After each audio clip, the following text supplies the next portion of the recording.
चलिए खबरों का सिलसिला आगे बढ़ाते हैं। देशभक्ति के अमर गीत वंदे मातरम के 150 साल पूरे होने के अवसर पर आज संसद में एक ऐसी ऐतिहासिक बहस हुई जो लंबे समय तक याद रखी जाने वाली है।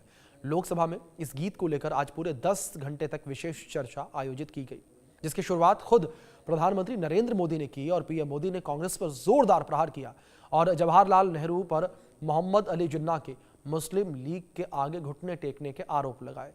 लोकसभा में पीएम मोदी ने कहा कि जो वंदे मातरम 1905 में महात्मा गांधी को राष्ट्रगान के रूप में दिखता था, वंदे मातरम इतना महान था, इसकी भावना इतनी महान थी, तो फिर पिछली सदी में इसके साथ इतना बड़ा अन्याय क्यों हुआ?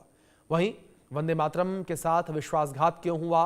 तो कौन सी ताकत थी जिसकी इच्छा पूज्य बापू की भावना पर भारी पड़ गई, जिसने वंदे मातरम जैसी पवित्र भावना को विवादों में घसीट दिया? उन्होंने कहा कि मुस्लिम लीग के बयानों का जवाब देने के बजाय नेहरू जी ने सुभाष बाबू को पत्र लिखा और कहा कि मैंने वंदे मातरम की पृष्ठभूमि पढ़ी है और मुझे लगता है कि ये मुसलमानों को भड़काना है और मुसलमानों को भड़का सकता है। जिसके बाद कांग्रेस सांसद प्रियंका गांधी ने आरोप लगाया कि सरकार देश के असली मुद्दे जैसे आर्थिक संकट, बेरोजगारी, महंगाई और किसानों की समस्या से जनता का ध्यान भटकाने के लिए ये चर्चा करा रही है। उन्होंने इस बहस को आगामी पश्चिम बंगाल विधानसभा चुनाव से जोड़ा और कहा कि सरकार चुनावी फायदे के लिए यह मुद्दा उठा रही है। वंदे मातरम 150 वर्ष की यात्रा अनेक पड़ावों से गुजरी है, लेकिन आदरणीय अध्यक्ष जी, वंदे मातरम का जब 50 वर्ष हुए तब देश गुलामी में जीने के लिए मजबूर था और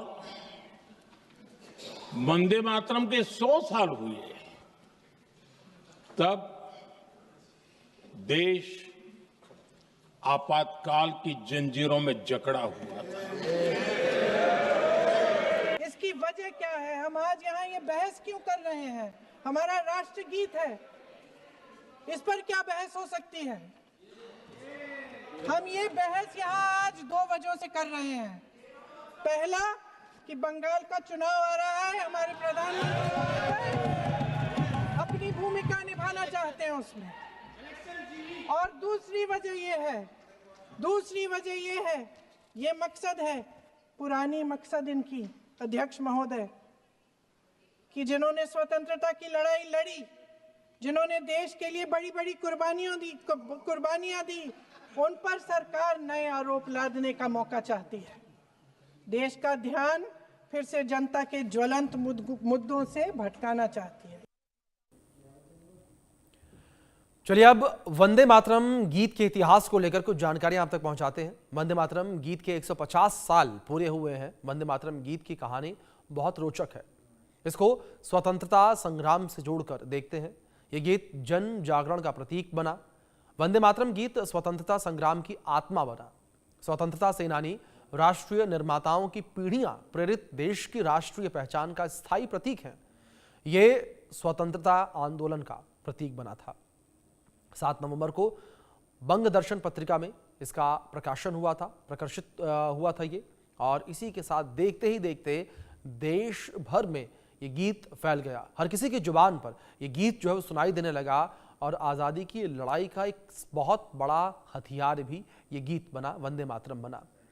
दूसरी ओर अगर बात करें वंदे मातरम की रचना को लेकर, तो वंदे मातरम गीत बंकिम चंद्र चटर्जी ने लिखा था। 1896 में कलकत्ता में राष्ट्रीय कांग्रेस के अधिवेशन में ये गाया गया। अधिवेशन की अध्यक्षता रहमतुल्लाह सहानी ने की थी। बंकिम चंद्र चटर्जी ने उपन्यास आनंद मठ में शामिल किया। 1882 में उपन्यास आनंद मठ में प्रकाशित हुआ था। रविंद्रनाथ टैगोर ने वंदे मातरम गीत 1896 में गाया था। 16 अप्रैल 1907 को अंग्रेजी दैनिक वंदे मातरम में अंश से पुष्टि हुई।